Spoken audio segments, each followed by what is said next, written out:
وہ ہے حضرت ابراہیم علیہ السلام کو آگ میں پھینکے جانے کا واقعہ اور اس میں چھپکلی کا کردار، جس کے بارے میں تاریخ کی کتابوں میں مورخین نے لکھا ہے کہ جب نمرود نے حضرت ابراہیم علیہ السلام کو اللہ رب العزت کی وحدانیت کی دعوت دینے پر آگ میں ڈالنے کا حکم دیا تو اس وقت یہ واقعہ کرۂ ارض کا ایک کربناک سانحہ تھا، جس کا ذکر انسانوں کے علاوہ چرند پرند جن و انس سب کے درمیان ہوا۔ اس موقع پر ایک روایت کے مطابق جب چونٹی اور چھپکلی کے درمیان اس واقعے کا ذکر ہوا تو چونٹی نے حضرت ابراہیم علیہ السلام کی حمایت کی، جبکہ چھپکلی نے نمرود کی طرفداری کی تھی۔ ایک اور روایت کے مطابق جب حضرت ابراہیم علیہ السلام کو آگ میں ڈال دیا گیا، اس موقع پر چھوٹے پرندے بھی اپنی استطاعت کے مطابق اپنی چونچ میں پانی بھر کر اس آگ میں ڈال رہے تھے تاکہ یہ آگ حضرت ابراہیم علیہ السلام کے لیے ٹھنڈی ہو سکے۔ اسی موقع پر یہی چھپکلی تھی جو اس آگ کو اپنی پھونکوں سے مزید بھڑکانے کی کوشش کر رہی تھی۔ ایک اور روایت کے مطابق ایک بار ایک صحابی فقیہ بن مغیرہ رضی اللہ تعالی عنہ کی آزاد کردہ ایک غلام عورت جب بی بی عائشہ رضی اللہ تعالی عنہ کے گھر گئی تو انہوں نے وہاں ایک نیزہ پڑا ہوا دیکھا۔ انہوں نے بی بی عائشہ رضی اللہ تعالی عنہ سے دریافت کیا کہ اس کا کیا مقصد ہے، تو انہوں نے جواب دیا کہ یہ چھپکلی کو مارنے کے لیے ہے، کیونکہ حضور اکرم صلی اللہ علیہ وآلہ وسلم نے بتایا ہے کہ جب سارے جانور حضرت ابراہیم علیہ السلام کو بچانے کی کوشش کر رہے تھے تب یہ چھپکلی واحد جانور تھی جس نے اس آگ کو بھڑکانے کی کوشش کی تھی۔ عربی زبان میں چھپکلی کو وسق کہا جاتا ہے، البتہ اس کی کئی اقسام ہیں۔ گھروں میں پائی جانے والی چھپکلی وسق کی ایک قسم ہے اور اسے وسق سے نکالنا درست نہیں۔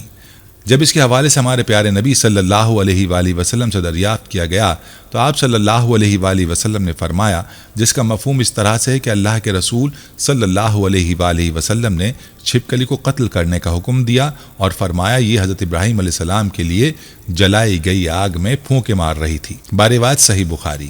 ایک اور جگہ فرمایا کہ اللہ کے نبی صلی اللہ علیہ وآلہ وسلم نے چھپکلی کو قتل کرنے کا حکم دیا اور اسے فاسق قرار دیا۔ بروایت صحیح مسلم۔ دوستو آپ کو بتاتے چلیں کہ چھپکلی کو مارنے کی حکمت اس کا فاسق اور موذی ہونا ہے، یعنی ایذا دینے والی مخلوق ہے، اور ایذا دینے والی مخلوق کو ہلاک کرنے کا اسلام میں حکم ہے تاکہ بنی نوع انسان کو اس کی ایذا سے بچایا جا سکے۔ ارشاد نبوی صلی اللہ علیہ وآلہ وسلم ہے جس کا ترجمہ ہے جو چھپکلی کو ایک چوٹ میں مار دے اس کے لیے اتنی نیکیاں ہیں، اور جو اسے دوسری چوٹ میں مار دے اس کے لیے پہلے شخص سے کم اتنی نیکیاں ہیں، اور اگر تیسری چوٹ میں مار دے تو اس کے لیے دوسرے سے کم اتنی نیکیاں ہیں۔ ایک اور روایت میں ہے جس کا ترجمہ ہے کہ جو شخص کسی کیڑے یعنی چھپکلی کو پہلی چوٹ میں مار ڈالے اس کے لیے 100 نیکیاں لکھ دی جاتی ہیں، دوسری چوٹ مارنے پر اس سے کم اور تیسری چوٹ مارنے پر اس سے کم۔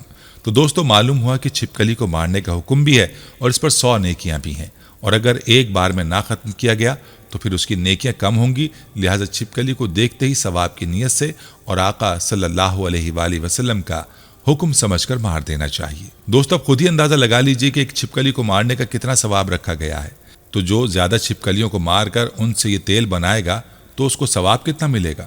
چونکہ چھپکلی کا نام سنتے ہی کراہیت کا احساس ہوتا ہے تو یہاں آپ کو اس تیل کے استعمال کی شرعی حیثیت کے متعلق بھی بتاتے چلیں۔ عام گھریلو چھپکلی چھوٹی ہوتی ہے، اس میں بہنے والا خون نہیں ہوتا، اس لیے اس چھپکلی کو تیل میں ڈال کر پکانے سے تیل ناپاک نہیں ہوتا۔ اگرچہ اس تیل کو کھانا جائز نہیں ہوگا کیونکہ چھپکلی اگرچہ ناپاک نہیں لیکن حشرات الارض میں سے ہونے کی وجہ سے اس کا کھانا جائز نہیں۔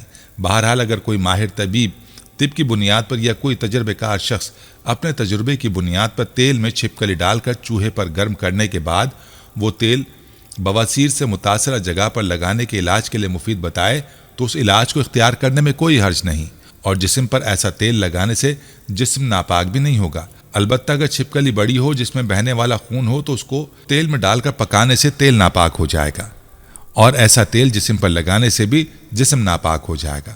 جسم ناپاک ہو جانے کی صورت میں پانی سے دھو کر پاک کرنا کافی ہوگا، صابن سے دھونا ضروری نہیں۔ کفایت المفتی میں ہے چھپکلی میں دم سائل نہیں ہے، اس لیے اس کے پانی میں مرنے یا پھولنے پھٹنے سے پانی ناپاک نہیں ہوگا۔